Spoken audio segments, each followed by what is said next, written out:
goormaa ugu fiican oo istighfaarta la sameeyaa ama ilaahay dembi dhaaf la weydiista. alxamdulilah wasalaatu wasalaamu calaa rasuulillaah. walaalayaal meel ula joogtaan, assalaamu calaykum waraxmatullaahi wabarakaatuhu. walaalayaal xalaqadii la soo dhaaf waxaan ka soo sheekaynay waqtiyada istighfaarta la sameeyo inay tahay 3 waqti ugu muhiimsan tahay. tan koobaad waxaan dhahnay markaa camal wanaagsan ku dhex jirtid ama intaadan samaynin ama markaa samaysid kadib. maantana waxaan ka sheekaynaynaa qaybta labaad ama waqtiga labaad oo istighfaarta la sameeyo ama ilaahay dembi dhaaf la weydiisto. walaalayaal qaybta labaad dadka badi waa yaqaanaan. qofka markuu dembi sameeyo waa inuu istighfaar la yimaado. haddaba istighfaar sidee uu la imaana? walaalayaal saan ognahay ibni aadanaan nahay. qof walba oo annaga naga mid ah maalinuu dembi samaynaa, ama dembiga ha yaraado ama ha weynaado. sidaa darteed qofka markuu dembi galo waxaa laga baahan yahay 3 arrin inuu la yimaado insha allah. tan ugu horeyso inuu ilaahay u toobad keeno. toobadkeen maxaa laga wadaa? toobadkeen walaalayaal waxaa la yiraahdaa qofka dembigu ku jiro marka hore inuu joojiyo ama uu faraha kala baxo. taas waa tan ugu horeyso. asagoo dembiga ku jiro ama weli sameynaya waa toobadkeeni ma dhihi karo. tan labaadna waa inuu ka shalayo qofkeenu waxaan sameeyey. waa inuu xanuun dareemo inuu dembi sameeyey.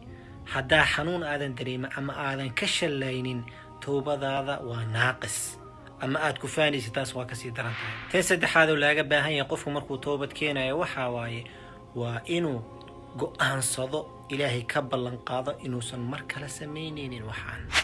taas waxay qaybta koobaad. arrinta labaad oo laga baahan yahay qofka markuu dembi sameeyo waxay tahay salaat tawba inuu tukado. waa arrin aad u wanaagsan waaye. isbuuc hadda la soo dhaafaan ka soo sheekeeyey, linkigeedana waa ku soo dara salaat tawba goormaa la tukada iyo faa'iidadeeda.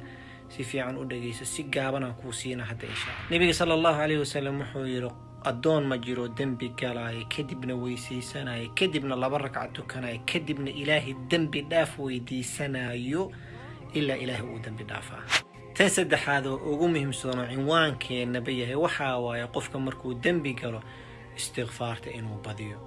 astaghfirullah wa atuubu ilayh. siiq al-istighfar waa ka soo sheekaynay. ha dhageysto 3daas arrin qofkii sameeyo muxuu helaa 2 arrin oo aad u waaweyn ayuu helaa. wuxuu helaa dembi dhaaf iyo janno inuu galo. hal aayo iyo 2 xadiis ayaan sheegaynay si fiican ugu tadabbur. ilaahay subxaanahu wa ta'ala suurat al-imran aayad 134 ilaa 136 wuxuu noogu sheegay qofka wanaagsan markuu dembi sameeyo oo ilaahay xasuusto u toobad keeno inuu ilaahay u dembi dhaafayo. إلهي سبحانه وتعالى والذين إذا فعلوا فاحشة أو ظلموا أنفسهم ذكروا الله فاستغفروا لذنوبهم ومن يغفر الذنوب إلا الله ولم يسروا على ما فعلوا وهم يعلمون. هذا بدتك أنت سوسمي إلهي محوق أبا الجذا. أيضا سفي عود سورة العمران كجرت إلهي سبحانه وتعالى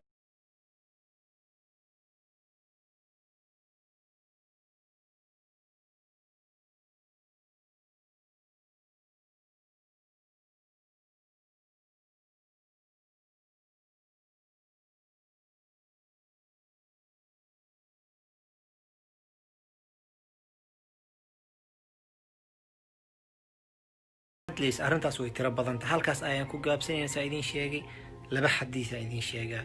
xadiidka koowaad waa xadiid qudsi. nabiga sallallahu alayhi wasallam يا ابن آدم لو بلغت ذنوبك عنان السماء ثم استغفرتني غفرت لك على ما كان منك ولا أبالي. ابن آدم دنبيغا هدي عرك قارتو او ايتمادي دنبي داف ويديست واكو دنبي دافا. الله كريم. وحديث قدس النبي صلى الله عليه وسلم وحوير قال الله تعالى أذنب ذنبي عبد أدونكي ذنبي وقالي كدبنا إله الذنب داف ويديستي. إلهي وحولي أدونكي وحو أغاذي إنو ذنبي قالي ليهي إلهي ذنبي وعفين كرا أما كعقابي كرا كدبنا إله الذنب داف ويديستي. anigana u dambi dhaaf ayuu leeyahay xadiidkan saxiix muslim ku jira ugu dambeyntii walaalahay ilaahay subxaanahu wa tacaala waxaan weydiisanayna dembigeena inuu dhaafo dembiga waalidkeena dhaaf ahlu jannana naga dhigo istigfaarta fadaa'isheeda maxaa waaye su-aal weyn soo maahan waa inuu xalaqada soo socod insha allah tacaala walaalihina kan lagu sii gudbi jazaakum allahu khayran baaraka allah fiikum asalaamu calaykum waraxmat ullaahi wabarakaatuh